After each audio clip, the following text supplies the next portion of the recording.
মূলসিটি মোল্লারহাট মহাসড়কে চলমান বর্ষায় এবং টানা বৃষ্টিতে বিভিন্ন অংশে পটহোল এবং খানাখন্দের সৃষ্টি হয়েছে। আমরা ইতিমধ্যে রিপেয়ার ট্রাকের মাধ্যমে এগুলো মেরামত কার্যক্রম চালু রেখেছি এবং আমাদের সামনেই পিএমপি মেজর সড়কে কর্মসূচিতে ঠিকাদারের মাধ্যমে সড়কটি সংস্কার করা হবে। এটি কর্মসূচিতে অন্তর্ভুক্ত হবে। নলছিটি থেকে মোল্লারহাট পর্যন্ত অবহেলিত এই রাস্তাটা কয়েকবারই করবে, আমির হোসেন আমু করতে দেনায় হে শুধু কাটিয়ে নিয়েছে আমাকে এই রাস্তা। এই রাস্তাটা জরুরি দরকার।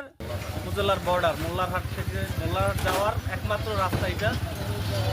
এই রাস্তা হয়েছে আমি তখন খুব ছোটো মনে আছে, 2004 সাল 5 সালে হবে। এরপরে আর এই রাস্তায় কোনো রকম কোনো কাজ হয় নাই। গাড়ি চলাচল করতে পারে না, জনদুর্ভোগ, একটু বৃষ্টি হলে পানিতে ভরে যায় রাস্তা। আমরা এই কালীগঞ্জ থেকে মাল নিয়ে দৈনিক যাতায়াত করি, কিন্তু রাস্তা খুবই খারাপ, মাল পড়ে যায়, অনেক সময় আলাপ পাই না। এই রাস্তা ভাঙ্গা, এই ব্যারিং ব্যাঙ্গে এই গাড়ির এটা ওটা সমস্যা হয়, বিভিন্ন রকমের সমস্যা।